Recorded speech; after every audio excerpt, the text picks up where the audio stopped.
1000 মসজিদের মধ্যে 800টা মসজিদের মতোয়াল্লি নামাজই পড়ে না 5 ওয়াক্ত। আমি প্রমাণ দিব, আমার কাছে প্রমাণ সহ আছে, আমার বর্তমানে আছে। হারামখোর তাড়ি খায়, তাড়ি মসজিদের সেক্রেটারি। তাড়ি মানে মদ। এই দেখবেন আদিবাসী ভাইরা এই গরমের দিনে তাল গাছে টাঙে না, তারা বিক্রি করে, সেটা তাদের ব্যাপার, তারা করতেই পারে। কিন্তু ও ওই 40টা গাছ কন্টাকে দেয়। মসজিদের পাশে 40টা পুকুরে গাছ আছে মসজিদে, 2000 করে কন্টাকে দিল, 80,000 টাকা সিজনে। আজকে বলে রেখে দিয়েছে আমাকে প্রত্যেকদিন ফিরিয়ে 1 হাঁড়ি করে দিবি। মানে ও হারামখোর খায়। কে? মসজিদের সেক্রেটারি। জীবনে নামাজ পড়ে না, আমার কাছে প্রুফ আছে। যদি পার্সোনাল আমাকে জিজ্ঞেস করেন, আমি গ্রামের নামও বলে দেবো, সবে পার্সোনাল আমার বর্ধমানে আছে, জেলারও নাম করে দিলাম। সে যদি শুনে তা শুনবে, যদি আল্লাহকে ভয় থাকে পরিবর্তন হবে। সে মসজিদের সেক্রেটারি। এরকম হাজারো দেখিয়ে দেবো। ওই জন্য আমি আজ থেকে 7 বছর আগে পুরুলিয়া ডিস্ট্রিক্টে একটা গ্রামে গেলাম। পুরুলিয়া নয়, ওটা ধানবাদ পড়ছে, ধানবাদ জেলা, ঝাড়খণ্ড। গ্রামটার নাম হচ্ছে নডিহা, চন্দন কিয়ারি থানা। অনেক বক্তা ছিল, সব উর্দু ভাষী, আমি একাই বাংলা ভাষী বক্তা। একজন শের পড়ে ধানবাদের, জামশেদ জহর গজল পড়ে, খুব ভালো তিনি ছিলেন। তো আমি বিকেল 4টায় আসরের সময় ঢুকে গেছি, রাত 2টো পর্যন্ত গ্রামটাই ছিলাম। আমার একজন বন্ধু মুফতি মনজার আলম কাসমি দাউদ দিল আমাকে, গেলাম। কিন্তু দুঃখ কোথায় জানেন? ওই রাত 2টো পর্যন্ত আমি ওই গ্রামের রাস্তাঘাটে কোথাও একটা 10 বছরের বাচ্চা মেয়েকেও দেখতে পাই। আমি তাকে বললাম, ভাই আপকা গাঁও কা মহল ইতনা আচ্ছা কিউ হ্যায়? কি বললো জানেন? আমার গ্রামে যারা নেতৃত্ব দেয়, গ্রাম যারা পরিচালনা করে, তারা হচ্ছে উলামারা, আলেমরা, আলেম উলামা, এরা পরিচালনা করে।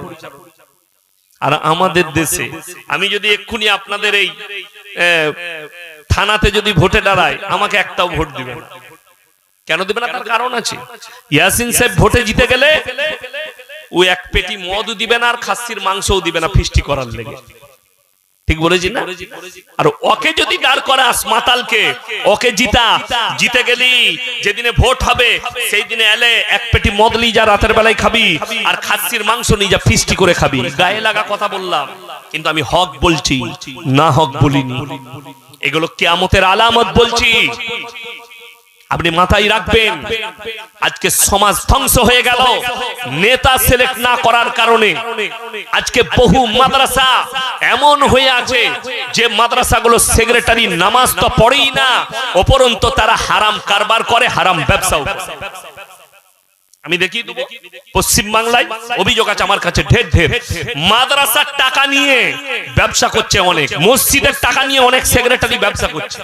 গায়ের জোর আছে, চলছে। কিন্তু আপনাকে বলে যাচ্ছি, এখানে আলেমরা বসে আছেন, যদি কোন সেক্রেটারি, মসজিদের কেসিয়ার সেক্রেটারি মসজিদের টাকা, মাদ্রাসার টাকা নিজের ব্যবসায় লাগায়, আমানতের খেয়ানত করে, কমের টাকাকে, জেনে রেখে দিবেন সে হারাম কাজ করছে। কিয়ামতের দিন তার ইনকামটা হারাম হবে। এটাকে হালাল ফতোয়া কেউ দিতে পারবে না। যদি নিতে চাই, মসজিদের সেক্রেটারি মসজিদে দাঁড়িয়ে গ্রামের মানুষকে জানাবে, মসজিদের ফান্ডে 10 লক্ষ টাকা আছে, আপনারা যদি অনুমতি দেন, এই টাকাটা আমার একটু প্রয়োজন, আমি ধার স্বরূপ নিতে চাই, আমার একটু প্রয়োজন, আমি আবার পরে আস্তে আস্তে দিয়ে দেবো। গ্রামের লোক অনুমতি দিলে তবে লাগাতে পারে। শুধু তাই নয়, যদি মসজিদে 10 লাখ টাকা থাকে, ঈদগায় যদি টাকা না থাকে, ঈদগাতে ওই টাকা লাগাতে পারবে না গ্রামের মানুষের বিনা ইজাজতে। কমিটি ডাকতে হবে, গোটা গ্রামের মানুষকে ডাকতে হবে। এই টাকা আছে, এই টাকা কি আমরা ধার স্বরূপ ঈদগায় লাগাতে পারি? পরে আবার আমরা চাঁদা তুলে মসজিদে দিয়ে দেবো। গ্রামের লোক সম্মতি দিলে তবে ধার নিতে পাবে, তা না হলে বিনা ইজাজতে, বিনা কারণে মসজিদের টাকা ঈদগায় লাগানো যাবে না, মসজিদের টাকা কবরস্থানে লাগানো যাবে না, কবরস্থানের টাকা মসজিদে লাগানো যাবে না, ঈদগার টাকা মসজিদে লাগানো যাবে না। এটা কে বুঝবে? একজন আলেম বুঝবে। আপনি করেছেন কাকে? একটা বিড়িখোর, গাঁজাখোর, সে হচ্ছে ঈদগাহ সেক্রেটারি, মসজিদের সেক্রেটারি, সে সব টাকা হেরফের করে। আমি এক জায়গায় হুগলি ডিস্ট্রিক্টে জলসা করতে গেলাম, কি প্রশ্ন এলো জানেন? কবরস্থানের গাছ বিক্রি করেছে, গাছ কত টাকা হয়েছে? বললে 50,000 টাকা। কত বললাম? 50,000, 50,000। বলছে যুবক ছেলেরা আমাকে অভিযোগ করলো, হুজুর সেই 50,000 টাকাটা যে কবরস্থানের সেক্রেটারি সে সুদের উপরে ছড়িয়েছে। কিসে বললাম? সুদের উপরে লোককে দিয়েছে। দিয়ে বলছে 3 বছর পরে টাকাটা হয়েছে 3.5 লাখ টাকা। আমি বললাম ওই টাকাতে মাটি দিবি, তোর বাপ একদম এমনি জান্নাতে ঢুকে যাবে। কে বুঝাবে বলুন তো? এরপর কেন সে জানেই না। জলসাতে আমি যখন বললাম, তারপরের দিন সেক্রেটারি আমাকে ফোন করেছে, আমরা তোমার কোন বাপের বেটা মুফতি থাকলে তাকে দিয়ে প্রমাণ করাও যে এই মসজিদ ঈদগাহ জানাজার ময়দানের টাকা, এই আপনার কবরস্থানের গাছ কেটে 50,000 টাকা ইনকাম, সেই টাকাটা আমি সুদের উপরে ছড়িয়ে 3.5 লাখ টাকা করেছি। এটা জায়েজ না নাজায়েজ, হারাম না হালাল? যদি কোন পশ্চিম বাংলার নয়, গোটা পৃথিবীর বাপের বেটা কোন মৌলবি সে যদি হালাল ফতোয়া দেয়, আমি আল্লাহর কসম সমাজের বুকে আর কোনোদিন কথা রাখবো না। আজও পর্যন্ত তার ফোন এলো না, কোন মুফতির ফতোয়া দিতে পারলো না, কোন মৌলবীর ফতোয়া দিতে পারেনি, যেহেতু ওই টাকাটা হারাম। কেন করেছে? সে কোন আলেমের পরামর্শ লয়নি, আলেমের যুক্তি লয়নি। আমার বন্ধুগণ, আমার ভাই, অনুরোধ করে বলছে, আমরা জানেন, আমরা মনে মনে ভাবি যত পাপ করবি কর, মৌলবীরা আছে দোয়া করে জান্নাতে পৌঁছে দিবে, কোনো অসুবিধা নাই। দুটো রাস্তা বার করেছে আমাদের দেশের লোক। একটা হচ্ছে মাদ্রাসা মসজিদের জলসা হয় না হয় না, জলসা চলছে, এখন বক্তা বলে দিলে সুর করে, বাবা যারা আল্লাহর রাস্তায় মসজিদে টাকা দিবে আল্লাহ তাদেরকে জান্নাতুল ফিরদৌস দেবে। সুদখোর মনে মনে করলেই তো মৌলী সাহেব জান্নাত দিচ্ছে টাকা দিয়ে। এখন আমিও জানি না সে সুদখোর, আর সেও বলেনি, নিয়ে এসে আমার হাতে 2,000 টাকা দিল, আর আমার দোয়া দেখে যা, আহারে মান্নানে গোদাই মসে জিল আর জিল কিনা জিল 1,000 দিল, দিয়ে তাকে জান্নাতে পড়ে দিল। সে মনে করলে বাবা আমি জান্নাত পেয়ে গেলাম। তুমি একবার মৌলী সাহেবকে বলেছো যে আমি সুদখোর, এই সুদের টাকা দিচ্ছি, টাকাটা তোর মুখে ছুঁড়ে মারতো সেই মৌলবি। তুমি বলছো মৌলী সাহেব দোয়া করেছে আমি জান্নাতে চলে যাব। আর একটা লাইন আছে মুর্শিদাবাদ, বর্ধমান, ফর্ধমান সব জায়গায়, আপনাদের কাছে নেই, সেটা হচ্ছে যত পাপ করবি কর, যা গুনাহ করবে করো, মরে গেলেই 40 দিনে মিলাদ, জান্নাত রেডি। আপনাদের জঙ্গিপুরেও আছে, বর্ধমানেও আছে, বেলডাঙ্গাতেও আছে, সব জায়গায় আছে মিলাদ। একদল আছে তারা মিলাদ পড়িয়ে জান্নাতে ঢুকবে, আর হুজুর যা দোয়া করে দিলে জান্নাতে মিলে। কি বুঝলে? দেশি মুরগি দিয়ে ভাত আর 5,000 টাকা, আর হুজুরের দোয়া দেখে যা, আল্লাহ আমাকে দেশি মুরগি দিয়ে ভাত দিয়েছে, আল্লাহ 5,000 টাকা নজরানা দিবে, আর বাপ চিরজীবন সুদ খেয়ে মারা গেছে, জান্নাতে দাও। এরকম দোয়া শুনেছেন কোন হুজুরের? না, হুজুররা তোমার মতো বোকা নয়। আমি খালি অবাক হই, কি বুঝলেন? আপনার বাম মরে গেলে বলছে মিলাদ, আর হুজুরের বাম মরে গেলে মিলাদ পড়া লাগে না। দুঃখটা এটাই, হুজুরের বাম মরে গেলে মিলাদ পড়া লাগে না, আপনার বাপ মরে গেলে মিলাদ পড়তে হবে। দুঃখটা একটাই, আমি আমার বাপের দলিল দেব না, আমার দাদুর দলিল দেব না, পৃথিবীর শ্রেষ্ঠ পয়গম্বর হযরত মুহাম্মদ মুস্তাফা, সকলে বলুন সাল্লাল্লাহু আলাইহি ওয়াসাল্লাম, আল্লাহর নবী। হাদিসের মধ্যে আছে, নবীজির কাছে একজন এসে অভিযোগ করলেন, ইয়া রাসূলুল্লাহ, জানেন আপনার চাচা যান মৃত্যুর শয্যায় আছে, আপনি চলুন। নবীজি ছুটলেন, চাচার হাতটা টিপে ধরলেন, হে আমার চাচা, আমি তোমার ভাইপো মুহাম্মদ, আল্লাহর নবী, তুমি একবার কলমা পড়ো, আমি কেঁদে কেঁদে আল্লাহর কাছে তোমার জন্য দোয়া চেয়ে নেব, ক্ষমা চেয়ে নেব। আল্লাহর নবী চাচার উত্তর এলো, আমি বার্ধক্যে কলমা পড়লে লোকে বলবে মৃত্যু ভয়ে কলমা পড়েছে, আমি কলমা পড়তে পারবো না। ওই জন্য আল্লাহ তাআলা নবীজির কাছে কোরআন পাঠিয়েছে, ইন্নাকা লা তাহদি মান আহবাবতা ওয়ালাকিন্নাল্লাহা ইয়াহদি মান ইয়াশা। হিদায়াতের দপ্তরটা আমার আল্লাহর হাতে, হিদায়াতের মালিক সকলে বলুন কে? আল্লাহ। আমার ইচ্ছা নেই তোমার চাচা কলমা পড়তে পারবে না। নবীজি সাল্লাল্লাহু আলাইহি সাল্লামের চাচা যান দুনিয়া ছাড়লেন, আল্লাহর নবী কি বললেন জানেন? কি দোয়া চাইলেন? ওগো আল্লাহ, তুমি আমাকে যতদিন না নিষেধ করবে আমি আমার চাচার জন্য কেঁদে কেঁদে ক্ষমা চাইবো। নবীজি কাঁদছেন চাচার জন্য, আল্লাহ আমার চাচাকে ক্ষমা করে দাও, এটা আমার হিতাকাঙ্ক্ষী চাচা। আমার আল্লাহ উপদেশ দিলেন, জিবরিল আমিনকে পাঠালেন, মা কানা লিন নাবিয়্যি ওয়াল্লাযীনা আমানু আইয়াস্তাগফিরু লিল মুশরিকিন ওয়ালাউ কানু উলি কুরবা। হে নবী, যারা মুশরিক হয়ে বেঈমান কাফের বদ্দিন হয়ে মারা গেছে তাদের জন্য দোয়া করতে পাবে না, যদিও তারা তোমাদের নিকট আত্মীয় হয়। নবীজিকে যদি আল্লাহ নিষেধ করে দেয় দোয়া করতে পাবে না। ইয়াসিন কোন ক্ষেতের মূলি? তুমি টাকা দিবে আর জান্নাত চলে যাবে, আমি বলে দেবো আর জান্নাত পাবে। বড় কষ্ট লাগে। শুধু তাই নয়, একটা বক্তা তার সম্পর্ক সব থেকে গাঢ় শ্রোতার সাথে না নিজের সন্তানের সাথে? কথা বলেন। সন্তানের সাথে, সন্তানের সাথে রক্তের সম্পর্ক। একজন নবী পয়গম্বর হযরতে নূহ নবী নিজের সন্তানের সঙ্গে রক্তের সম্পর্ক। তার বেটা হাবুডুবু খেয়ে মরে যাচ্ছে, নূহ নবী নৌকার উপরে, আল্লাহ তাণ্ডব চলছে। নূহ নবী দোয়া করে বসলেন, লা আসিমাল ইয়াউমা মিন আমরিল্লাহ, আল্লাহ এটা আমার ওরসজাত পুত্র, তুমি একে রক্ষা করো। আমার আল্লাহ উত্তর দিলেন, লামিনাল খাসিরিন, হাত নামাও, যে আমাকে মানেনি, আমার নবীকে মানেনি, আমার দ্বীনকে মানেনি, তার লেগে দোয়া করতে পাবে না, তা না হলে তোমাকেও ক্ষতিগ্রস্তদের মধ্যে ফেলে দেওয়া হবে। নূহ নবী নিজের ছেলের জন্য দোয়া করতে পাইনি, আর তোমার বাপ হারাম জানার পরে, জুম্মায় খুতবা শোনার পরে, জলসা শোনার পরে, মৌলবীদের মুখ থেকে হারাম জানার পরেও, তারপরেও তোমার বাপ এই মৌলবীকে অ্যাভয়েড করে জিদ করে করে পাপ করেছে, জিদ করে করে সুদের উপরে জীবন কাটিয়েছে, আর সে মরে যাবে, আর মৌলবীকে দাওয়াত দিয়ে তুমি জান্নাতে পাঠাবে। তোমার দৃষ্টতা, তোমার বিবেক, তোমার বুদ্ধি, এটা তোমার কেমন? তোমার বিবেককে জিজ্ঞেস করো। একজন নবীকে আল্লাহ যদি নিষেধ করে দেয় দোয়া করতে পাবে না, তাহলে আপনি কি করে আপনার সন্তানকে পাঠাবেন? আমার বন্ধুগণ, আমার ভাই, লটারির টিকিট যদি হালাল হতো, আমরা মৌলবীরা প্রত্যেক দিন একটা করে কাটতাম। 1 কোটি টাকা লেগে গেলেই তোর মসজিদ তো বুঝে লিগে আমি বাড়ি যাচ্ছি। বুঝতে পারেন? হারাম বলি তো আমরা কাটতে পারি না, হারাম বলি তো। আচ্ছা বলুন তো, কোন মৌলী সাহেব যদি লটারির টিকিট কাটে, আপনি তাকে ঘৃণা করবেন না ভালোবাসবেন? ঘৃণা করবেন। আমি নাম করব না, এক জায়গায় একটা মসজিদ হচ্ছে না, করতে পারছে না, আমাকে বলল অমুক গ্রামে অনেকগুলো বাড়ি আছে, মসজিদ হচ্ছে না। আমি আমার এক বন্ধু মানুষকে বললাম, ভাই মসজিদটা আপনি করে দেন। পুরো টাকা দিয়ে মসজিদ করে দিল। সেই এলাকার একটা লোক বললে, খোঁজলেন ভালো করে, মসজিদে যে ব্যক্তিটা নামাজ পড়াচ্ছে সে লুকিয়ে লুকিয়ে লটারি কাটে। তাহলে বিরাট বিপদ। আমি দেখলাম যে লোকের অভিযোগ নিয়ে লাভ হবে না, আগে তাকে হাতে নাতে ধরতে হবে। আমি সেই এলাকায় আমার এক বন্ধুকে বললাম, খোঁজ রাখিস তো বাজারে কখন যাচ্ছে।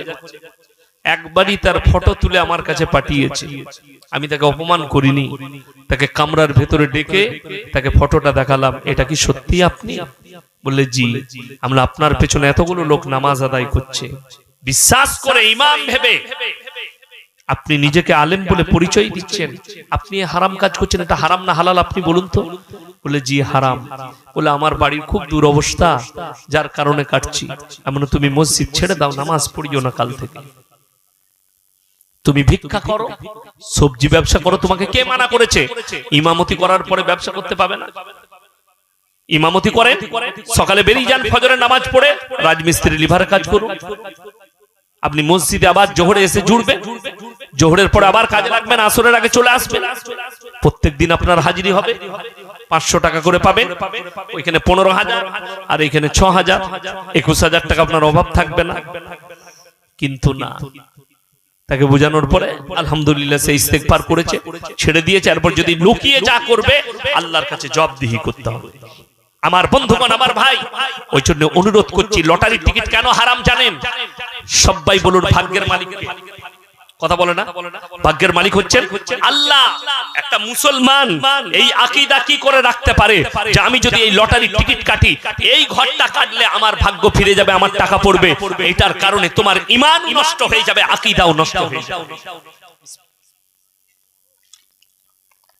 ওই জন্য লটারির টিকিট হারাম। এই যে হাত, অনেকজন জ্যোতিষীকে হাত দেখায়, দেখায় না, আপনি গিয়ে হাত দেখাচ্ছেন কোথায়? রেল স্টেশনে গিয়ে, জঙ্গিপুর বাস স্ট্যান্ডে গিয়ে, আমার হাতটা দেখুন তো ভাগ্যটা কেমন যাচ্ছে। সঙ্গে সঙ্গে ঈমান ধ্বংস হয়ে যাবে। আপনাকে কালমা পড়ে মুসলমান হতে হবে জ্যোতিষীকে হাত দেখালে। এই ভাগ্যের মালিক আর ভবিষ্যৎ একমাত্র আল্লাহ জানেন। কোন মানুষ ভবিষ্যৎ বলতে পারে না। আপনি ভবিষ্যৎ জানতে চাইছেন, একটা ব্যক্তি যে ছিঁড়া চটের উপরে বসে আছে, যে নিজের ভবিষ্যৎও জানে না তার ভবিষ্যৎ কি, সে দুপুর বেলায় কি খানা পাবে সেটাও সে জানে না, যে তার কপালে খানা জুটবে কিনা। ঠিক কিনা কথা বলে? সে নিজেও জানে না। আমি আমারই কথা বলছি। এই 8 মাস আগে আমার ত্রিপুরায় জলসা ছিল, আগরতলায়। আমি মনে মনে চিন্তা করলাম যে সকালে 12টায় আমার ফ্লাইট আছে, ওখানে নামবো আগরতলায়, 40 মিনিট লাগবে, জোহরের নামাজ পড়ে ওখানে খানা খাবো। আমি এয়ারপোর্টে চলে গেলাম। আমাকে বলল ফ্লাইট 2 ঘন্টা 2.5 ঘন্টা লেট, ইন্ডিগো ফ্লাইট। আমি বসে গেলাম, চিন্তা করলাম খানা আমি খাবো। এয়ারপোর্টের ভেতরে 1 কাপ চায়ের দাম 180 টাকা, 1 কাপ কফি, না আমি খাবো না। তারপরে কি কোম্পানি সব। তো আমি দেখলাম একজন অফিসার এলো আমার কাছে।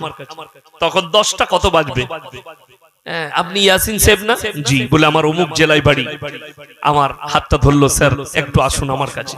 গেলাম, বলে আপনি কিছু একটা খান আমার, আমি আপনার খুব জলসা শুনি, আমি ডিউটি করতে করতেও জলসা শুনি, আপনার কিছু একটা খান। আমি বললাম না ভাই, আমার ফ্লাইট 2 ঘন্টা লেট আছে, আমি আগরতলায় গিয়ে খাবো। বলে না, যদি একটু আমার অনুরোধ রাখেন কিছু খান আমি আনি, নিয়ে এসো, তাই খাবো।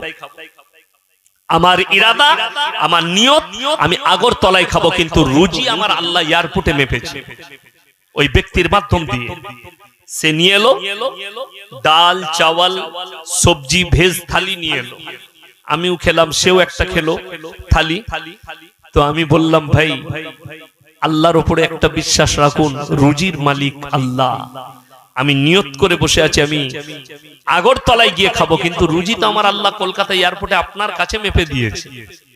আপনি ভাবতেও পারবেন, রুজির মালিক আল্লাহ যে ভাববে আর এটা বিশ্বাস রাখবে যে সে কখনো হারাম পথে যেতে পারে না, সে হালালের উপরে বিশ্বাস রাখবে। হাদিস শুনেলেন নবীজি, যারা আল্লাহর রাস্তায় দিনের পথে থাকবে, আল্লাহ মৃত্যুকাল পর্যন্ত ইজ্জতের রুজি দান করবেন। জোরে বলুন সুবহানাল্লাহ।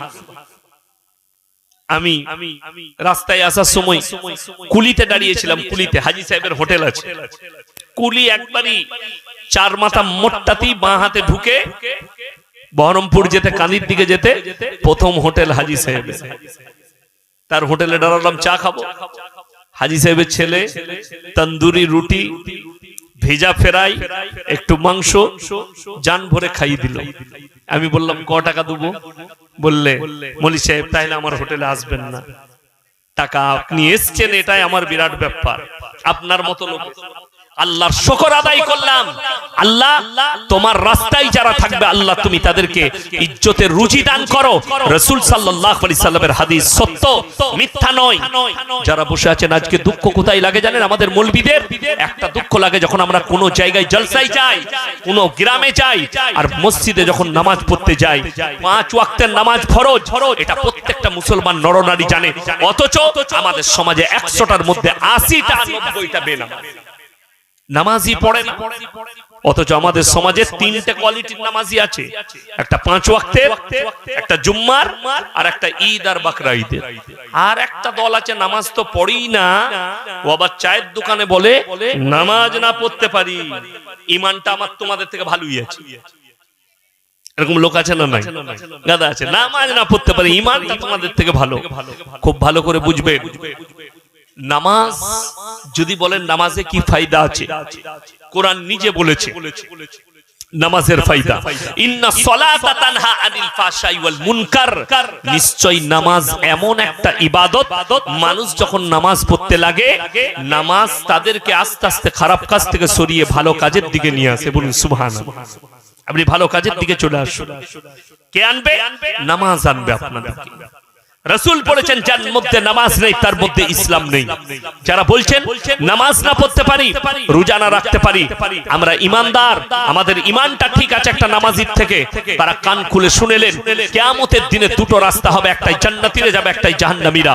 আমার আল্লাহ কোরআনে বললেন জাহান্নামী দিকে জান্নাতীরা দাঁড় করাবে কি বলে, ফি জান্নাতি ইয়াতাসাআলুনা আনিল মুজরিমিনা মা সালাকাকুম ফি সাকার। হে জাহান্নামী ভাইরা দাঁড়াও, তোমরা বলতে আমরা ভালো লোক, আমাদের ঈমানটা ঠিক আছে, আজকে কেন তোমরা জাহান্নামে যাচ্ছ? তারা এক নম্বর উত্তর দেবে ক্বালু লাম নাকু মিনাল মুসাল্লিন, আমরা নামাজি মুসল্লিদের মধ্যে ছিলাম না, ওয়া লাম নাকু নুতিমুল মিসকিন, আর আমরা মিসকিনকে খানা খাওয়াইতাম না, তাই আল্লাহ আমাদেরকে জাহান্নামে পাঠিয়েছেন, ওয়া কুননা নাখুদু মাল খাইদিন, আর দাড়ি টুপি নামাজি মুসল্লি দিকে দেখে হাসি ঠাট্টা বিদ্রুপ করতাম, আল্লাহ তাই আমাদেরকে জাহান্নামে পাঠিয়েছেন, ওয়া কুননা নুকাজ্জিবু বিয়াউমিদ্দিন, আর আমরা বিচারের দিনকে মিথ্যা বলে মনে করিতাম, কিয়ামতের দিবসকে মিথ্যা ভাবতাম, তাই আল্লাহ আমাদেরকে জাহান্নামে পাঠিয়েছেন। আমার আল্লাহ রাব্বুল আলামিন কিয়ামতের দিনে যখন জাহান্নামকে আনবেন, দাঁড় করাবেন, জাহান্নাম তর্জন গর্জন দিবে, তার আগুন উপর দিকে উঠবে। কোরআনে আছে সূরা সিজদা, জাহান্নামীরা সেটা দেখার পরে আল্লাহর কাছে মাথা নত করবে, আর তারা বলবে রব্বানা ইয়াবসারনা ওয়া সামিনা ফারজিনা নামান সলিহা ইন্না মুকিনুন। ওগো আল্লাহ, আজকে আমরা জাহান্নামের তর্জন গর্জন শুনতে পেলাম, লিলি হানসিকা দেখতে পাচ্ছি, আগুন জানো দেখতে পাচ্ছি, আর একবার আমাদেরকে দুনিয়াতে ফিরিয়ে দাও, ভালো কাজ করব, নেক কাজ করব, নেক আমল করে আনবো। আমার আল্লাহ উত্তর দেবেন লামলান্না জাহান্নামা মিনাল জিন্নাতি ওয়ান নাসি আজমাইন, আজকে আমি জাহান্নামকে জিন এবং ইনসান দ্বারা পরিপূর্ণ করব। কোরআনে অপর জায়গায় আছে তখন তারা অঙ্গীকার করে বলবে ওয়ায়াকুলুল কাফিরু ইয়া লাইতানি কুনতু তুরাবা, তারা হায় আফসোস করবে আর বলবে আমরা যদি আজকের দিনে মানুষ না হয়ে মাটি হতাম আমাদের কতটা মঙ্গল হতো। তারা আফসোস করবে আমরা মানুষ না হয়ে মাটি হলে আমাদের আর কোনো বিচার হতো না, বেঁচে যেতাম। আমার বন্ধুগণ, নামাজ কেউ জিন্দেগিতে ছাড়বো না, হাত তুলে বলুন ইনশাআল্লাহ নামাজ ছাড়বেন না। আল্লাহ মুমিনদের আখলাক কোরআনে যেখানে বর্ণনা করেছেন কাদ আফলাহাল মুমিনুন, হে আমার নবী প্রকৃত মুমিন কারা, মুমিনদের প্রথম আখলাক যেটা আমার আল্লাহ কোরআনে বর্ণনা করেছেন আল্লাযীনা হুম ফি সলাতিহিম খাশিউন, তারা যেন খুশু খুজুর সঙ্গে নামাজ আদায় করে, ধীর স্থিরতার সাথে যেন নামাজ আদায় করে। আমার বন্ধুগণ, আমরা অবাক হই কখন জানেন, আমার এলাকায় আমার এক কাছের আত্মীয় মারা গেল, আমার বাপের আত্মীয়, তো সেই মসজিদের ইমাম হচ্ছে আমার ছাত্র। আমাদের আমি বললাম এই কখন জানাজা, বললে মৌলী সাহেব আসরের পরে জানাজা। আমি বললাম আমরা যাচ্ছি বাপ বেটা জানাজা। বলে ঠিক আছে আসো। গাড়ি নিয়ে বের হলাম, আসরের নামাজ পড়বো, সেখানে গেলাম। আসরের নামাজ মসজিদে হচ্ছে, সেখানে নামাজ পড়তে গিয়ে যখন নামাজ পড়ে মসজিদ থেকে বের হচ্ছি, জানাজার ময়দানে 4 কাতার লোক দাঁড়িয়ে আছে। ওই মালকোটা কেউ নামাজ পড়েনি। আলেমরা আছে, জিজ্ঞেস করো, কেউ যদি নামাজের জানাজার নামাজ ছেড়ে দেয় কোনো গুনাহ নাই, কিন্তু কোন ব্যক্তি যদি জেনে বুঝে উজু করে মসজিদের পাশে দাঁড়িয়ে থেকে যদি ফরজ নামাজ ছেড়ে দেয় গুনাহে কবিরা, বড় গুনাহ। অথচ আমাদের সমাজের হাজার হাজার মানুষ জানাজা পড়তে যায়, নামাজ পড়ে না, উজু করে দাঁড়িয়ে আছে, ও খালি জানাজা পড়বে, ফরজ নামাজটা পড়বে।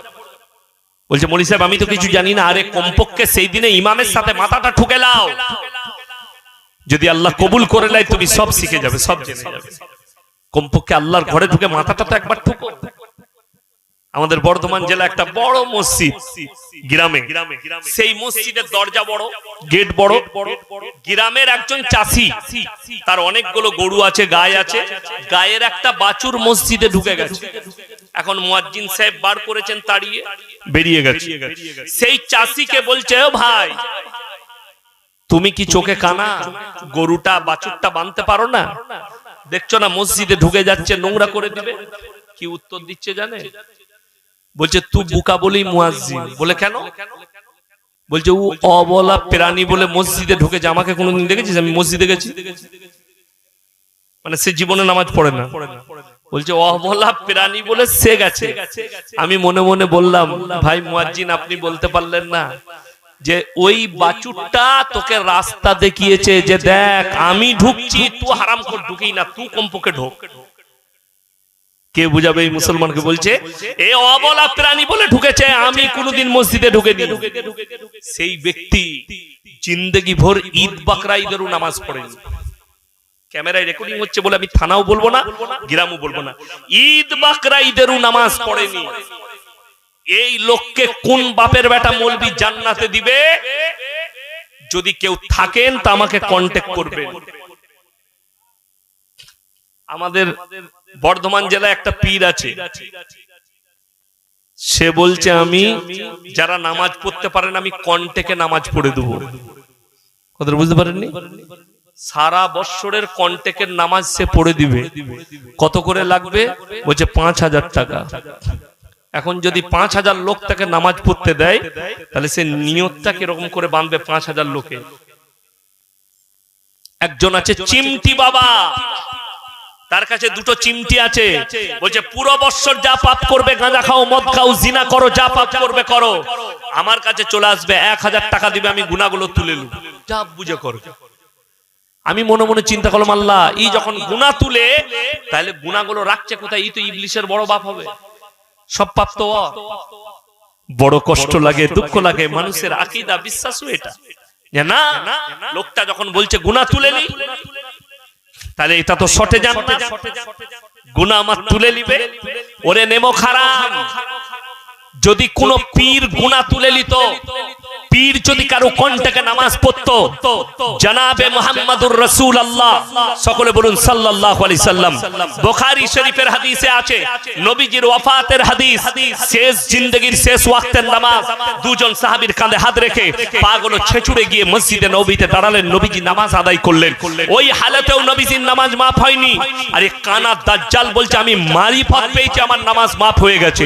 এই কানা দাজ্জাল বলছে আমি পীর হয়েছি, আমার জাহিরি নামাজ নাই, বাতিনি নামাজ আছে। এদিকে ঝাঁটা জুতো মারুন, সমাজের কলঙ্ক এরা এবং ইসলামের ফিতনাবাজ এরা। আমার বন্ধুগণ, আমার ভাই, নূহ নবী নিজের সন্তানকে কলমা পড়াতে পারেনি, বাঁচাতে পারেনি, আর আপনার পাপগুলো নিয়ে আপনাকে জান্নাতে দিবে, এ আপনাকে পার করিয়ে দিবে। বড় কষ্ট লাগে, দুঃখ লাগে। মাথায় রাখবেন, কিয়ামতের দিনে দুটো দলিল দিচ্ছি, একটা হচ্ছে আতিহিম ইয়াউমাল কিয়ামত ফরদা, जबकि क़यामत के दिन दुनिया के सारे लोग हमारे सामने आएंगे, वो अकेले अकेले आएंगे, একা একা আসবে, সঙ্গে কেউ থাকবে না। নাম্বার 2, খুব ভালো করে বুঝবেন, ইয়াউমা লা তামলিকু নাফসুন লিনাফসিন শাইয়া, সেদিনে বিচারের মালিক হব আমি, আমি যাকে বলবো সে ছাড়া কেউ কোনো কথা বলতে পারবে না। আল্লাহ যদি সাক্ষী নেয়, কার সাক্ষী নিবে জানেন? তোমার গ্রামের মৌলবীর নয়, তোমার বিবির নয়, তোমার সন্তানের নয়, তোমার বাপ মায়ের নয়, তোমার বন্ধুর নয়, তোমার প্রতিবেশীর নয়। আমার আল্লাহ কোরআনে নিজে বলেছেন আমি কার সাক্ষী নেব। কোরআনে আছে সূরা ইয়াসিন, আল ইয়াউমা নাখতিমু আলা আফওয়াহিহিম ওয়া তুকাল্লিমুনা আইদিহিম ওয়া তাশহাদু আরজুলুহুম বিমা কানু ইয়াকসিবুন। আমি আল্লাহ জুবানগুলো সিরাই করে দেব কিয়ামতের দিনে। তোমাদের হাত কথা বলবে, তোমাদের চোখ কথা বলবে, তোমাদের কান কথা বলবে। আমি আল্লাহ অঙ্গ প্রত্যঙ্গকে কথা বলার যোগ্যতা দান করব, তারাই তোমার জন্য সব সাক্ষী দেবে। এটা কোরআন সূরা ইয়াসিন। আপনার অঙ্গ প্রত্যঙ্গরা সাক্ষী প্রদান করবে আল্লাহর কাছে, আপনার জবানকে সিলাই করে দিবে। তাহলে তোমার পীরের কথা আমার আল্লাহ কখন শুনবে? ভেবে দেখো। শুধু তাই নয়, এটা 1 নম্বর দিলাম। আপনাদের সাথে আমার দুটো সম্পর্ক। কটা? দুটো। একটা হচ্ছে বক্তা আর শ্রোতা, আর দ্বীনি সম্পর্ক হচ্ছে এক মুমিন আর এক মুমিনের ভাই। এই দুটো সম্পর্ক। কিন্তু একজন বাপ আর বেটা, তার সঙ্গে রক্তের সম্পর্ক। একজন আপনার মা আর বিটি, তাদের সঙ্গে রক্তের সম্পর্ক। স্বামী আর স্ত্রী, তাদের সঙ্গে সম্পর্ক হচ্ছে রাতের জননী, প্রেমিকা। কোরআন খুলেন, ইয়াউমা ইয়াফিরুল মারউ মিন আখিহি ওয়া উম্মিহি ওয়া আবি ওয়া সাহিবাতিহি ওয়া বানি লিকুল্লি ইমরিইম মিনহুম ইয়াউমাইদিন শানুন ইউগনি। হে আমার নবী, পৃথিবীর মানুষকে বলে দাও, তাদেরকে শুনিয়ে দাও কিয়ামতের দিনটা এত ভয়ানক হবে।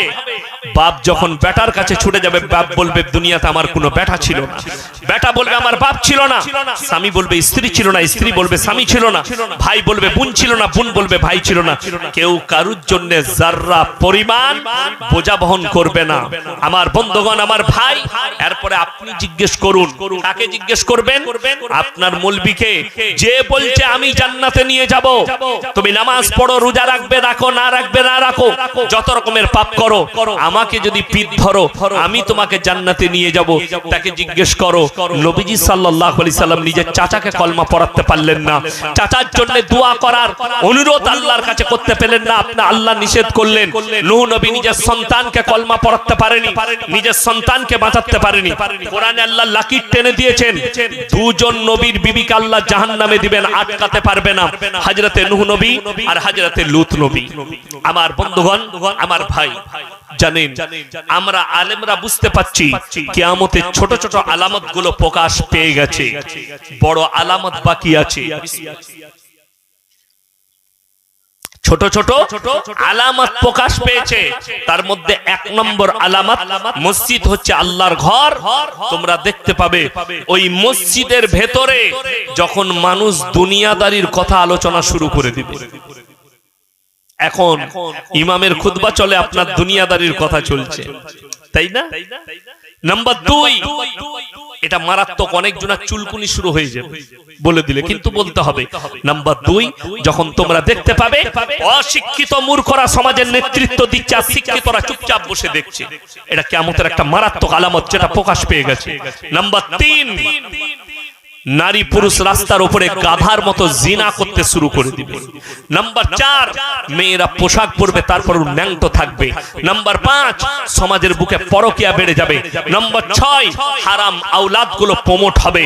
নাম্বার 7, এটা আরো মারাত্মক, মুসলমানের কাছে যখন হালাল জিনিস করে হারাম হবে, জানবে দাজ্জাল আসার সময় হয়ে গেছে। আজকে একটা মুসলমানের কাছে সুদ বৈধ হয়ে গেছে, গাঁজা বৈধ হয়ে গেছে, হারাম জিনিসগুলো বৈধ হতে লেগেছে, গান বাজনা বৈধ হয়েছে। এই গান বাজনা, কনসার্ট, গান, ড্যান্স, নাচ, এগুলো কার আখলাক? এগুলো পশ্চিমী দুনিয়ার আখলাক। আমার বন্ধুগণ, যারা আমাদেরকে বলছেন এই মাদ্রাসা মসজিদ, এই মাদ্রাসাগুলোকে যারা তুচ্ছ ভাবে, আমাদের মতো মৌলবীদিকে যারা মূর্খ ভাবছেন, এরা খালি পর্দার কথা বলে, এরা নামাজের কথা বলে, এরা খালি দিনের কথা বলে। শুনে রেখে দেন, পশ্চিমী দুনিয়াকে যারা ফলো করছো, তাদের কাছে টেকনোলজি আছে, তাদের কাছে নাসা আছে, তাদের কাছে প্রযুক্তি আছে, আল্লাহর কসম তাদের কাছে দুনিয়া আছে, তাদের কাছে পরকাল নেই। আর আল্লাহ তাআলা মুমিনদের জন্য একটা মারাত্মক কথা কোরআনে বললেন, কি? ওয়ামাল হায়াতুদ দুনিয়া ইল্লা মাতাউল গুরুর। দুনিয়ার জীবনটা তোমাদের জন্য সম্পূর্ণ ধোঁকা। দুনিয়ার জীবনটা কি বললাম বাবা? মুমিনদের জন্য, মুসলমানের জন্য ধোঁকা। ধোঁকাটা কতদিন? আপনি মরে যাবেন, আপনার ধোঁকা কেটে যাবে, আপনি চলে যাবেন, আপনার ধোঁকা কেটে যাবে। আমার বন্ধুগণ, আমার ভাই, আল্লাহর ওয়াস্তে বলছি, কিয়ামতের মারাত্মক আলামতগুলো প্রকাশ পেয়েছে। আপনি জানেন না, গোটা পৃথিবীতে আল্লাহর নবী বললেন কিয়ামতের পূর্বে বর্বরতার যুগের পাপগুলো মডেলিং হয়ে ফিরে আসবে। আপনারা তাকিয়ে দেখুন কি কি মডেলিং হয়ে ফিরে এসেছে।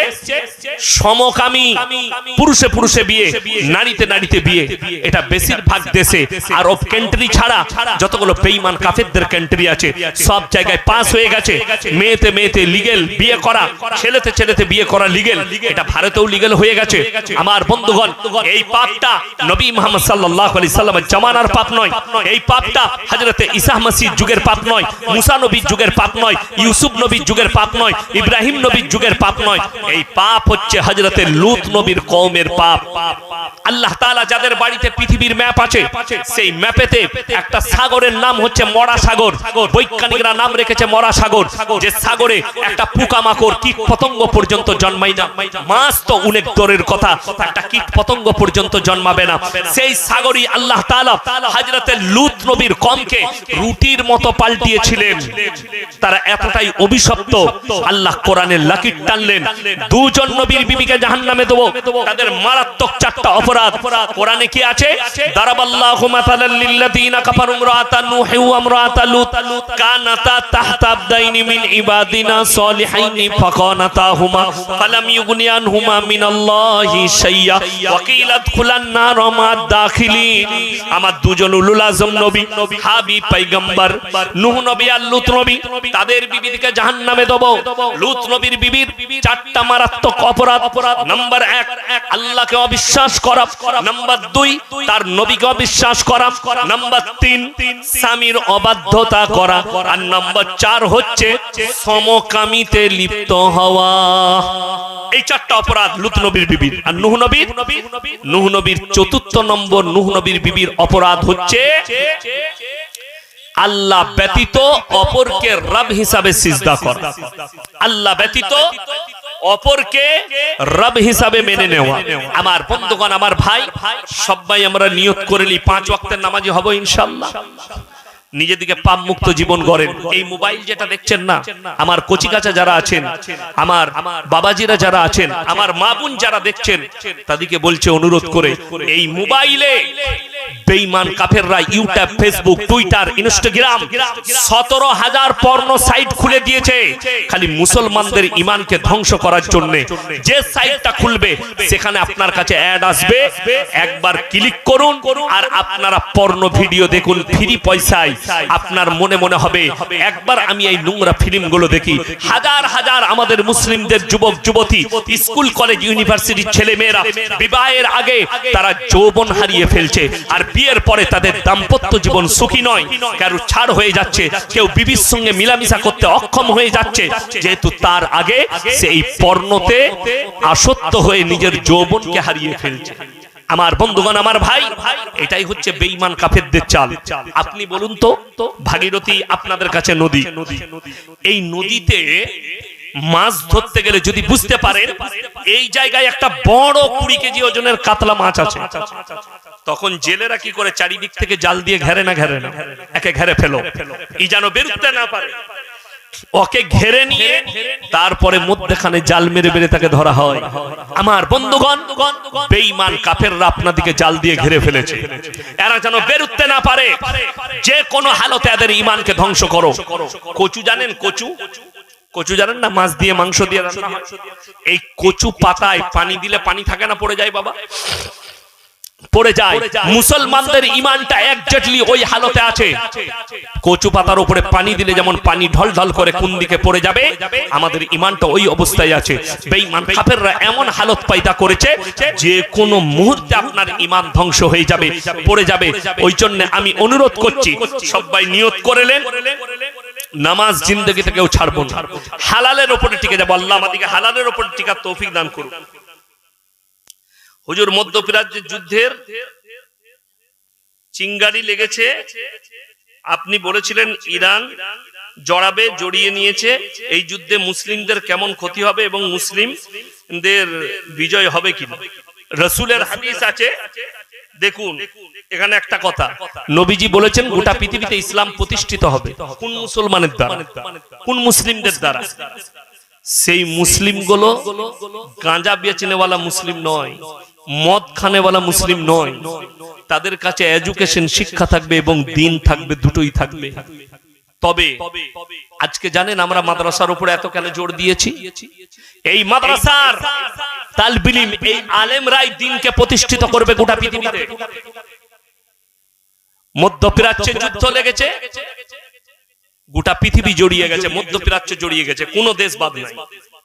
আমাদের ভারতে আবার লকডাউন হতে পারে, এমনকি কোরআন থেকেও ভয়ানক পরিস্থিতি, করোনার থেকেও ভয়ানক পরিস্থিতি হতে পারে বলেছেন আমাদের প্রধানমন্ত্রী। জানি না, আমি শুনিনি। লকডাউন হলে আরো ভালো, ঘরে থাকবো, জিকির আজগার করবো, নামাজ পড়বো। বিভিন্ন দেশে তেল ও গ্যাসের সংকট এবং তেল ও গ্যাসের দাম বাড়তে লেগে যাচ্ছে। আমাদের আলহামদুলিল্লাহ আমাদের দেশে গ্যাসের সংকট কোন রাজ্যে দেখতে পাচ্ছি, তেলের সংকট এখনো দেখা যায়নি। তবে আল্লাহর কাছে দোয়া করবো, আল্লাহ গোটা পৃথিবী জুড়ে মুসলমান জাতিকে হেফাজত করো, বলুন আমিন। আল্লাহ মুসলমানকে হেফাজত করো। আমি এরপরে বলবো তিনটে নিজের জীবন থাকতে আমাদের যাদের বেঁচে আছি তিনটে সাদকা জীবনে সবাই করে যাবো, জোরে বলুন ইনশাআল্লাহ। কটা বললাম বাবা? তিনটে। নাম্বার 1, দুনিয়াতে বেঁচে থাকতে নেক সন্তান দুনিয়াতে রেখে যান। কোন সন্তান বললাম? নেক সন্তান দুনিয়াতে রেখে যান।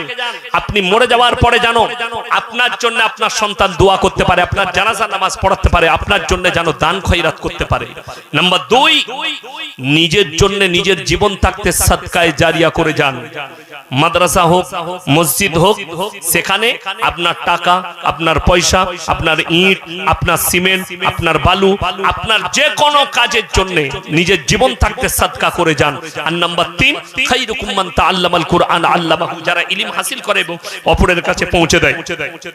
এতক্ষণ আমার বক্তব্য শুনলেন, আমি যেগুলোকে বললাম সুদ হারাম, গাঁজামদ হারাম, যে হারাম জিনিসগুলো বললাম, যেগুলো হালাল বললাম, আপনি আপনার পরিবার, আপনার বন্ধু বান্ধব, এদের কাছে আপনি পৌঁছান, তবে আপনি বুঝতে পারবেন আপনিও সাদকার নেকি পাবেন, আমি ইয়াসিনও সাদকার নেকি পাবো।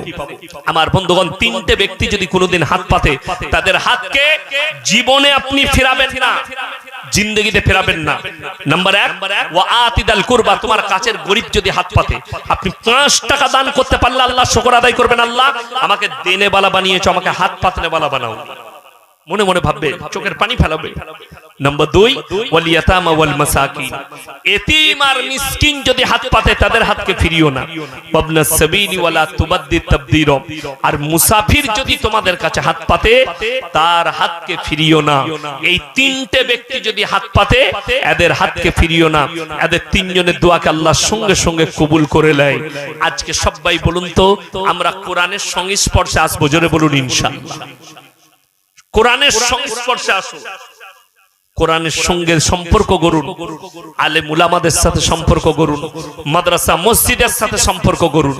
আমার বন্ধুগণ, আমার ভাই, আমি বলবো, আপনারা দেখতে পাচ্ছেন একটা বানাত মাদ্রাসা, যেখানে শিক্ষা দেওয়া হবে, দোয়া রাখবেন। আমারও একটা বড় মেয়েদের মাদ্রাসা হচ্ছে, স্টাফ বিল্ডিং এর ছাদ দিয়ে দিয়েছি, আপনারা ফেসবুকে হয়তো অনেকে দেখেছেন, মোবাইলে। আর ছাত্রীবাসের বিল্ডিং এর ছাদ দেবো, খুব তাড়াতাড়ি কাজ চলছে, দোয়া রাখবেন। অনেক বড় স্কুল প্লাস মাদ্রাসা। কেন? আমার মা বোনকে শিক্ষা দিতে হবে, তা না হলে বেঈমান কাফেররা আমাদের ঈমানকে ধ্বংস করছে। এই কচি কাঁচা বাচ্চা যারা কোরআনের শিক্ষা নেবে, শুধু তাই নয়, এই মাদ্রাসার নিয়ত এটা নয়, মোল্লা এই নিয়ত করেনি যে শুধু আপনার মেয়ে মোল্লা হবে না, আপনার মেয়ে এই মাদ্রাসায় পড়ে হাফিজে কোরআন হবে, তারপর আপনার মেয়ে ডাক্তার হোক, মাস্টার হোক, প্রফেসর হোক, ইঞ্জিনিয়ার হোক, ঈমান হারা হবে না, সব হতে পারে। ওই জন্য আমার বড় নিয়ত স্কুল প্লাস মাদ্রাসা। আমার আজকে আমি যেখানে বসে আছি, এই মাদ্রাসা এই এতিমদের জন্য, বাচ্চাদের জন্য, কচি কাঁচা মা বোন যেখানে বাচ্চারা পড়বে, আমাদের সন্তানরা পড়বে, আমি বলবো ভাই, এই মাদ্রাসার সার্বিকের জন্য, মাদ্রাসাকে কামিয়াবি করার জন্য একজন ভাই কেউ আছেন, 5,000 টাকা নিয়ত করবেন আমার কাছে, আমি দোয়া করবো ইনশাআল্লাহ। আমি মুসাফির, মাত্র 5,000 টাকা বলেছি, কেউ আছেন একজন আমার সাথে মুলাকাত করবেন, 5,000 টাকা নিয়ত করবেন, দিবেন। একজন আল্লাহর বান্দা কেউ আছেন, 5,000 টাকা একটু আমার সাথে হাত মিলিয়ে মুলাকাত করে বলবেন যে ইনশাআল্লাহ এই বাচ্চাদের ইলমের জন্য 5,000 টাকা আমি দেবো, কোরআনের মহব্বতে 5,000 টাকা দেবো। একজন আল্লাহর বান্দা উঠে আসুন, আমার সঙ্গে মুলাকাত করুন, আর বলুন 5,000 টাকা কে দিবেন। যদি আপনি আসতে ইচ্ছা না হয়, আপনি হাতটা তুলে বলে দেন 5,000 টাকা চেয়েছি। একজন আল্লাহর বান্দা কে আছে? আমি মুসাফির, আমি দোয়া করব আপনার জন্য, আপনার পরিবারের জন্য। আপনার মা বাপ চলে গেছে, আমার আত্মীয় স্বজন চলে গেছে, কিয়ামতের সকাল পর্যন্ত নেকি পাবে। একজন আল্লাহর বান্দা কেউ নেই, আল্লাহর ওয়াস্তে, আল্লাহর রাস্তায় মাত্র 5,000 টাকা নিয়ত করবেন ইনশাআল্লাহ। দেখি কোন আল্লাহর বান্দা আছেন। একজন ভাই আল্লাহর নবী জনাবে মুহাম্মদুর রাসূলুল্লাহ সাল্লাল্লাহু আলাইহি সাল্লাম মক্কা নগরীতে খালি এলান করলেন, ওয়ামা ইউকরিদুল্লাহ কারদান হাসানা, আল্লাহর রাস্তায় কে কি দান করবে বলো। আল্লাহর নবীর সাহাবীরা riwayate আছে নিজেদের জান মালকে কুরবান করে দিয়েছেন। আমার বন্ধুগণ, আমার ভাই, আপনাকে জানের কুরবানি আজকে দিতে হবে না, আপনি খালি মালের কুরবানি দিবেন, আপনি অতটাই নেকি পাবেন। নবীজি বলেছেন যাকিরা, গচ্ছিত সম্পদ, মানুষ কিয়ামতের দিনে কাঁদতে লাগবে। আমি যদি আরো কিছু টাকা দিতাম আমার জন্য মঙ্গল হতো, আমি যদি আরো কিছু বেশি দিতাম আমার জন্য মঙ্গল হতো। এটা হচ্ছে যাকিরা, নবীজি বলেছেন কাঁদবে। তাই আমি বলবো একজন আল্লাহর বান্দা আমার ভাই কেউ আছেন যে ৫,০০০ টাকা আমার হাতে হাত রেখে নিয়ত করবেন যে ৫,০০০ টাকা দিবেন এই মাদ্রাসার জন্য, এই কচি কাচাদের জন্য, ইলমের জন্য, কিয়ামতের সকাল পর্যন্ত আপনি নেকি পাবেন। একজন আল্লাহর বান্দা নেই, একজন দেখতে চাই কে আছেন, কোন ভাই আছেন একটু এতিমদের জন্য মহব্বত করে, মিসকিনদের জন্য মহব্বত করে, কত এতিম বাচ্চা পড়বে আপনার টাকায় খাবে, কোন ভাই আছেন একজন হাতে হাত মিলিয়ে নিয়ত করবেন যে ৫,০০০ টাকা দিবেন। একটু হাতটা তুলেন, যদি না হয় বেনামে যদি বলেন তাহলে আপনি গোপনে বলে পাঠান যে এটা আমার গোপন দান, কেউ যেন না জানতে পারে। এরকম যদি কেউ থাকেন একটু বলে পাঠান যে বেনামে ৫,০০০ টাকা। যদি কোনো আল্লাহর বান্দা থাকেন, একজন ভাই থাকেন কেউ, ইনশাআল্লাহ দেখি কে আছেন, কোন আমার আল্লাহর বান্দা আছেন, আমার কোন ভাই আছেন, মাত্র ৫,০০০ টাকা বলেছি।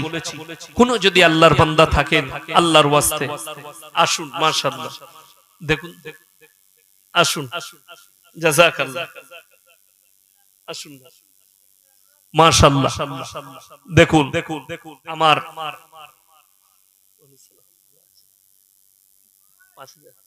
মাশাআল্লাহ কি নাম, শামসুজ্জোহা ভাই। আল্লাহ ভাইয়ের হায়াতে বরকত দেখ, ওনার রুজি রোজগার আল্লাহ বরকত দেখ, ওনার পরিবার যারা চলে গেছে আল্লাহ তাদের কবরের দিকে জান্নাতুল ফিরদৌসের দরজা খুলে দেখ। ভাইজান উনি ৫,০০০ টাকা দেখুন দান করলো। আল্লাহ ভাইয়ের হায়াতে বরকত দাও, আপদ বিপদ থেকে তুমি ভাইকে মুক্তি দান করো। দেখুন আল্লাহ তাআলা মানুষের দিল এতিমদের প্রতি নরম করে শামসুজ্জোহা ভাই উনি ৫,০০০ টাকা নিয়ত করলেন, আল্লাহ দানকে কবুল করুক। আচ্ছা, উনার জুড়ি হবার জন্য আর একজন আল্লাহর বান্দা কেউ আছেন? উনার জুড়ি হবার জন্য যে উনি দিয়েছেন ওনার সাথে আমিও আছি, আর একজন ভাই খালি, আর একজন ৫,০০০ টাকা, আর একজন আল্লাহর বান্দা মাত্র ৫,০০০ টাকা বলেছে। আর একজন কে আছে? আমার কোন আল্লাহর বান্দা আছেন? কোন মা বোন যদি থাকেন নিজের স্ত্রীর নামে, নিজের স্বামীর নামে, নিজের মা বাবার নামে, শ্বশুর শাশুড়ির নামে যদি কোনো মা থাকেন, আর একজন আল্লাহর বান্দা ৫,০০০ টাকা বলেছি, ২ নম্বরটা কে আছে? কোন আল্লাহর বান্দা? মাশাআল্লাহ সেলিম ভাইয়ের মা উনার স্বামীর জন্য, মানে সেলিম ভাইয়ের আব্বাজির জন্য মারা গেছেন, ৪,০০০ টাকা। বলুন সুবহানাল্লাহ। আল্লাহ উনার আব্বা জানকে জান্নাতি করুক, উনার মায়ের হায়াতে আল্লাহ বরকত দেখ, উনার পরিবারকে আল্লাহ সুখী করুক, সমস্ত আপদ বিপদ থেকে আল্লাহ মুক্তি দান করুক।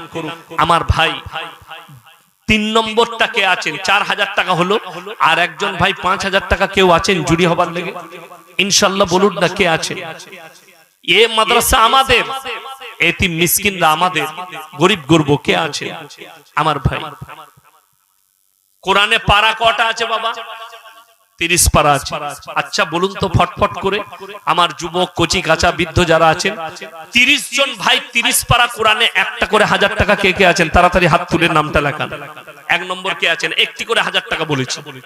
মাথার ঘাম ফেলানো পয়সা দেন, আপনি মরে যাওয়ার পরে বুঝতে পারবেন আপনি কি দিয়ে গেছেন, কি রেখে গেছেন। ১ নম্বর কে আছেন? একটি করে ১০০০ টাকা। মাশাআল্লাহ কি নাম বাবু? রফিকুল ইসলাম ভাই, মাশাআল্লাহ উনি ১০০০ টাকা। আল্লাহ দানকে কবুল করুক, ভাইয়ের হায়াতে বরকত দেখ, সাহাতে বরকত দেখ, উনার পূর্বপুরুষ যারা চলে গেছে আল্লাহ জান্নাতি করুক। ভাই ২ নম্বর কে আছেন? একটি করে ১০০০ টাকা। আমার কচি কাঁচা আমার ভাই যারা আছেন, মা বোনেদের মধ্যে যদি কেউ থাকেন একটু বলুন। ১০০০ করে ৩০ জন ভাই বলেছি, ৩০ পারা আছে। ভাই 2 নম্বরটা কে আছেন? একটু তাড়াতাড়ি হাত তুলেন ইনশাআল্লাহ। 2 নম্বর কি নাম বাবু? ওই যে ওখানে হাত তুলেন। 2 নম্বর বেনামে এনামুল। এনামুল ভাই 1000 টাকা। মাশাআল্লাহ, আল্লাহ দানকে কবুল করুক, নেক নিয়তকে আল্লাহ পুরো করুক, কারোবারে আল্লাহ বরকত দেখ। ভাই 3 নম্বর কে আছে?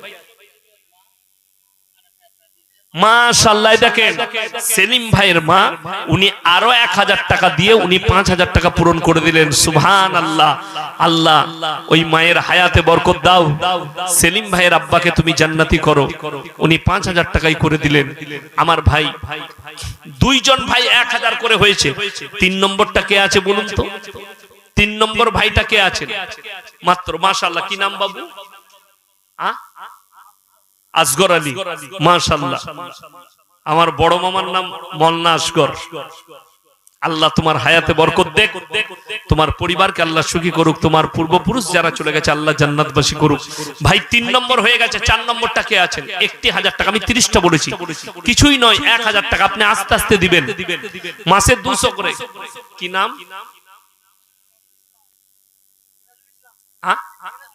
মিরাজুল ইসলাম।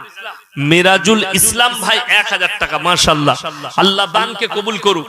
ভাই মিরাজুল ইসলামটা লেখেন তো। মিরাজুল ইসলাম 1000। মিরাজুল ইসলাম ভাই 1000 টাকা। মাশাআল্লাহ, আল্লাহ দানকে কবুল করুক, নেক নিয়তকে আল্লাহ পুরো করুক। ভাই কমিটির কোন ছেলে একটু ভেতরে যান তো, নামটা বলে দিবেন দাঁড়িয়ে, একটু ঘুরে। ভাই 4 নম্বর হয়ে গেছে। 5 নম্বরটা কে আছেন? 5 নম্বর 1000 টাকা কে আছেন? আমার কোন আল্লাহর বান্দা আছেন? 5 নম্বর 1000 টাকা ইনশাআল্লাহ। দেখি কে আছেন?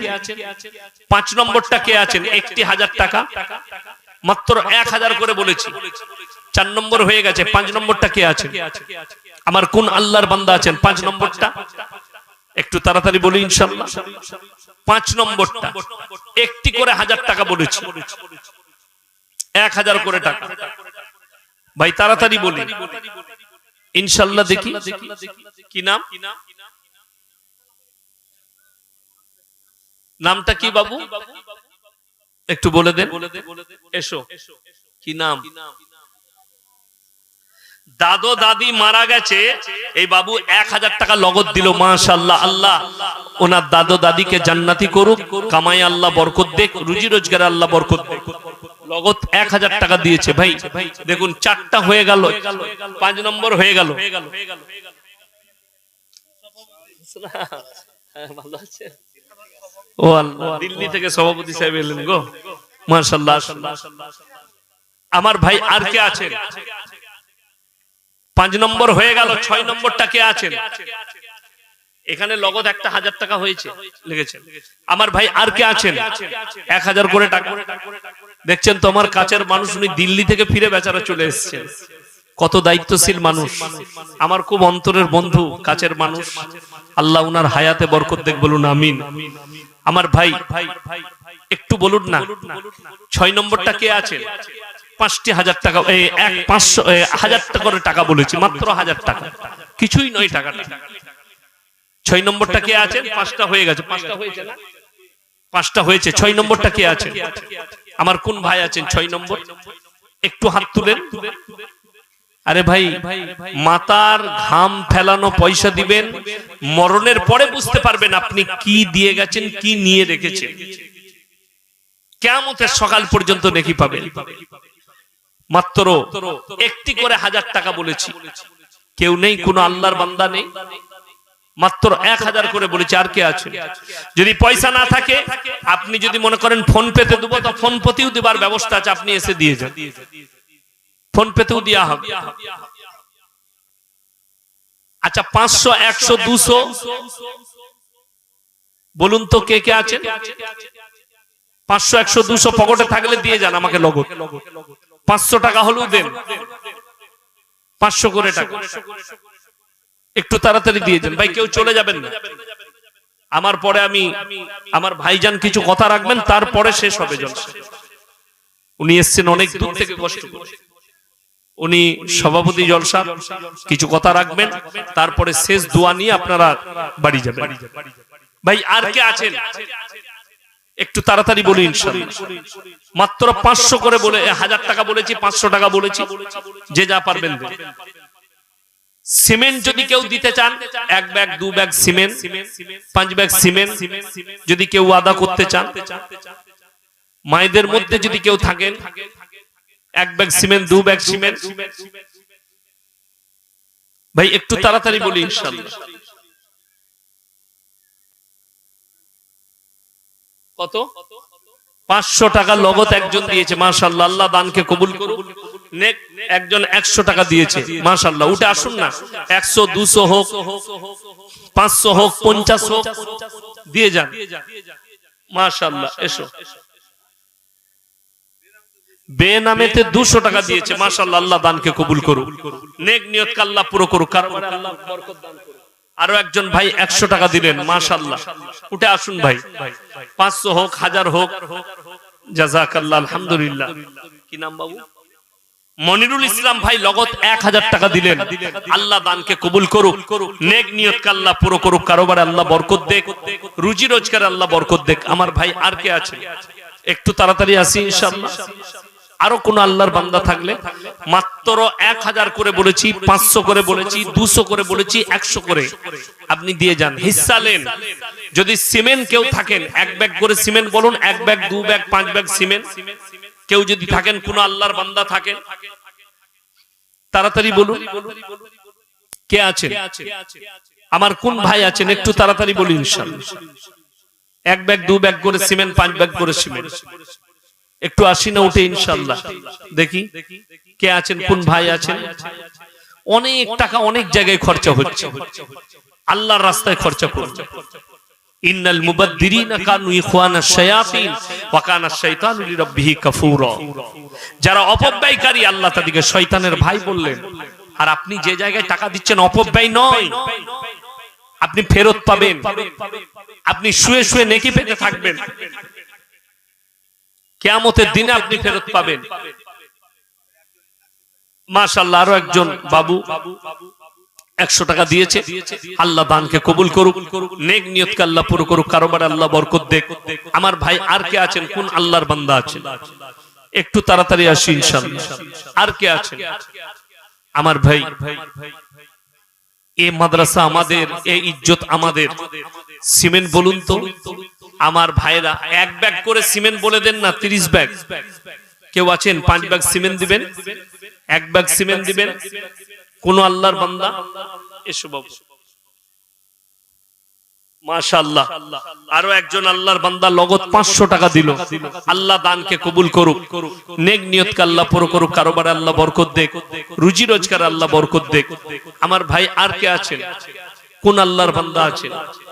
আসুন। সিমেন্ট যদি দিতে চান, 1 ব্যাগ 2 ব্যাগ 5 ব্যাগ সিমেন্ট, কোন ভাই বিসমিল্লাহ করুন 5 ব্যাগ সিমেন্ট বলে, যে 5 ব্যাগ সিমেন্ট দেবো মাদ্রাসার কাজের জন্য। কেউ আছেন? যাই হোক, আপনারা যথেষ্ট দিয়েছেন, হাত বাড়িয়েছেন, এই মাদ্রাসা আপনাদের, ইজ্জত আপনাদের, সবকিছুই আমাদের। এই কচিকাচাদের লেগে দোয়া, মাদ্রাসার জন্য দোয়া, মাদ্রাসার সার্বিক উন্নতির জন্য দোয়া। আপনারা আজকে বলে নয়, আরো দিতে থাকুন। আর কেউ চলে যাবেন না ভাই, উঠবেন না। শেখ এসে বসে আছেন আমার ভাইজান, খুব গুরুত্বপূর্ণ কথা বলবেন, বড় জ্ঞানী মানুষ, অনেক সুন্দর কথা রাখেন। কিছু কথা শুনে শেষ দোয়া নিয়ে তারপরে আপনারা উঠবেন। আমার ভাই এসে বসে যায়, এসো বাবু দাও, মাশাআল্লাহ। আরো বেনামে একজন 200 টাকা দিয়েছেন, আরো যদি কেউ থাকেন, মাশাআল্লাহ। কি নাম বাবু? বেনামে আরো একজন বাবু নগদ 500 টাকা দিয়েছে, আল্লাহ তার দানকে কবুল করুক, ইজ্জতে আল্লাহ বরকত দেখ, বালা মুসিবতকে আল্লাহ দূর করে দেখ। এসো, মাশাআল্লাহ। আরো একজন ভাই 300 টাকা দিয়েছে নগদ, আল্লাহ দানকে কবুল করুক। বেনামে আরেকজন 200 টাকা দিয়েছে।